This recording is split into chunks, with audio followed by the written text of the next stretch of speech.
Hello guys అందరికీ నమస్తే. IBM నుండి entry level junior full stock డెవలప్మెంట్‌కి సంబంధించి ఒక నోటిఫికేషన్ అనేది రిలీజ్ చేస్తారనమాట. దీంట్లో మనకు స్టార్టింగ్‌లోనే మనకు 5-15 ఎల్‌పీఏ వరకు సాలరీ ప్యాకేజ్ అనేది బెనిఫిట్ కల్పిస్తున్నారు.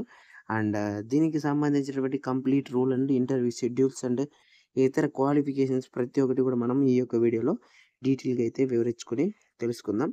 అండ్ బిఫోర్ దట్ ఇంతవరకు మన ఛానల్‌ని చూస్తూ లైక్ చేయకుండా సబ్స్క్రైబ్ చేసుకుంటూ చూసేవాళ్ళు ప్లీజ్ ఒక రిక్వెస్ట్‌గా అడుగుతున్నాను. దయచేసి లైక్ చేయండి. ఇలాంటి మరికొన్ని వీడియోస్ చేయడానికి కొద్దిగా ఎంకరేజబుల్‌గా ఉంటుంది. ఓకేనా?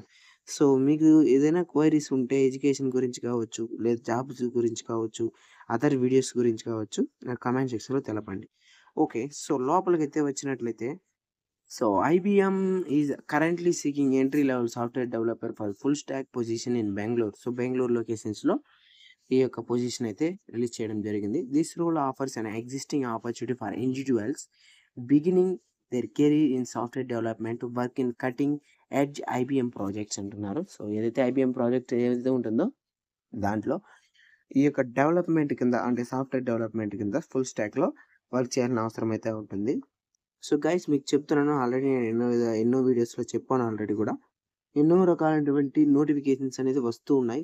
ఎప్పుడు నిలుస్తుందని తెలీదు. ప్రతి ఒక్క దానికి మీకు క్వాలిఫికేషన్ అండ్ ప్రతి ఒక్కటి మీ దగ్గర ఉన్నప్పుడు ఖచ్చితంగా అప్లికేషన్ అనేది పెట్టండి. ఒక 5 మినిట్స్‌లో ఏమైపోదు.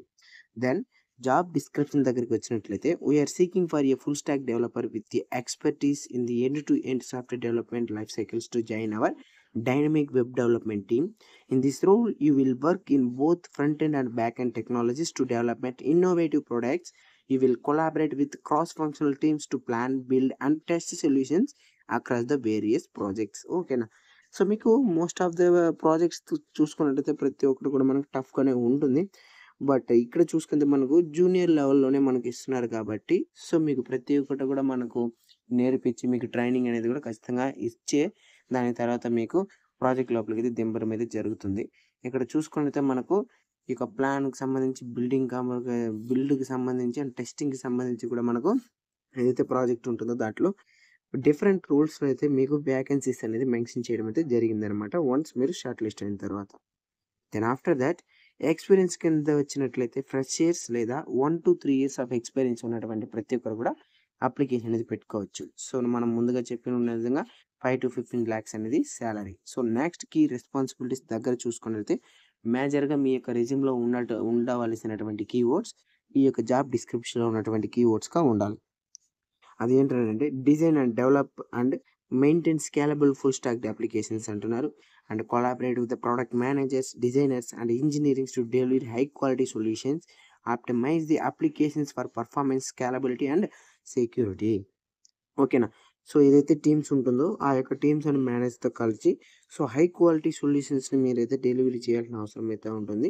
అండ్ పర్ఫార్మెన్స్ బేస్డ్‌గా కావచ్చు, సెక్యూరిటీ బేస్డ్‌గా కావచ్చు, అండ్ మంచి తత్వంతో మీరైతే వాళ్ళకి కోఆపరేట్ చేస్తూ మీ యొక్క రోల్‌ని నిర్వహించాల్సి ఉంటుంది. బ్లాంక్‌గా ఇంక్లూడింగ్ దట్ చూసుకుంటే మనకు implement best coding practices, conduct the code reviews and mentor junior developers and ensure seamless integrations between front-end and back-end components and troubleshoot and debug the complex technical issues అంటున్నారు. Once మీకు experiences కింద మీరు application పెట్టి వెళ్ళినట్లయితే మీతో పాటు వచ్చేటువంటి junior full stock డెవలపర్ని మీరు మానిటర్ అయితే చేయాల్సి ఉంటుంది యాజ్ ఏ మెంటర్‌గా. అండ్ ఇంక్లూడింగ్ దట్ ఇక్కడ integration and between front end and back end అంటున్నారు. ఫ్రంట్ ఎండ్‌లోను అండ్ బ్యాక్ ఎండ్‌లోను రెండిట్లో కూడా మీరు ఇంటిగ్రేటెడ్‌గా వర్క్ చేయాల్సిన అవసరం అయితే ఉంటుంది. అండ్ ట్రబుల్ షూట్‌కి సంబంధించి, డీబగ్గింగ్‌కి సంబంధించి, కాంప్లెక్స్ అండ్ టెక్నికల్ ఇష్యూస్‌కి సంబంధించి కూడా మీరు వాటిని రివ్యూ చేసి ఇష్యూని అనేది సాల్వ్ చేయాల్సిన అవసరం అయితే ఉంటుంది. డీబగ్గింగ్ చేయాలి, ట్రబుల్ షూటింగ్ అండ్ ఇష్యూస్ ఏమైనా ఉంటే కూడా. ఇంకా రిక్వైర్డ్ ఎడ్యుకేషన్స్ కింద bachelor of degree, preferred education కింద బ్యాచిలర్ ఆఫ్ డిగ్రీ. ఇక్కడ చూడండి 2 కూడా మనకు బ్యాచిలర్ ఆఫ్ డిగ్రీ ఇచ్చారు కాబట్టి ఏదైతే రిలవెంట్ మీకు ఒక బీఈ, బీటెక్ ఇలానే కాకుండా ఏ ఒక దాంట్లో మీకు ప్రోగ్రామింగ్ లాంగ్వేజ్‌కి సంబంధించిన నాలెడ్జ్ ఉంటే you are eligible to this position. Whatever the BCom, BSc ఎవరైనా సరే.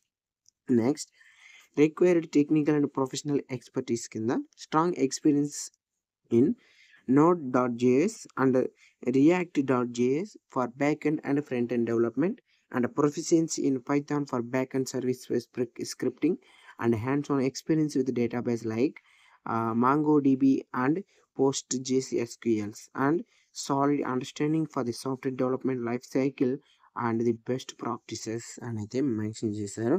కాబట్టి required technical skills and professional skills. So మీరు ఖచ్చితంగా ఇక్కడ వాళ్ళకి కావాల్సింది ఏందని అయితే మనకు మెన్షన్ చేస్తారు. కాబట్టి సో వీటి అన్నిటికి సంబంధించినటువంటి 100% నాలెడ్జ్ అనేది మీకు ఉండాలి.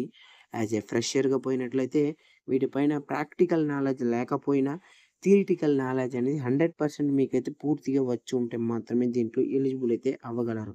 ఓకేనా? సో దానితో పాటు మరికొన్ని ఇన్ఫర్మేషన్ చూద్దాం. ఇప్పుడు గైస్ చూడండి, దానితో పాటు ఇక్కడ సేమ్ దానితోనే experience with API connect or similar API management platforms and knowledge of Kubernetes, K8s or other container architectures tools అనేది మనకు మెన్షన్ చేయడం అయితే జరిగిందనమాట. సో దీన్ని బట్టి ఎలా అయితే మీ యొక్క required and preferred technical skills అయితే ఉండాలనేది చూసుకునేసేయండి. So preferred technicals and required technical స్కిల్స్కి, ప్రిఫరెన్స్కి, రిక్వైర్డ్కి చాలా మీనింగ్ అయితే ఉంది. రిక్వైర్డ్ అంటే ఖచ్చితంగా వాళ్ళకి అది ఉంటేనే తీసుకుంటారు. ప్రిఫర్డ్ అంటే అన్నీ ఉన్న వాళ్ళలో సో ఇవి కూడా ఉంటే వాళ్ళకి ప్రిఫరెన్స్ ఎక్కువగా ఉంటుంది. ఓకేనా?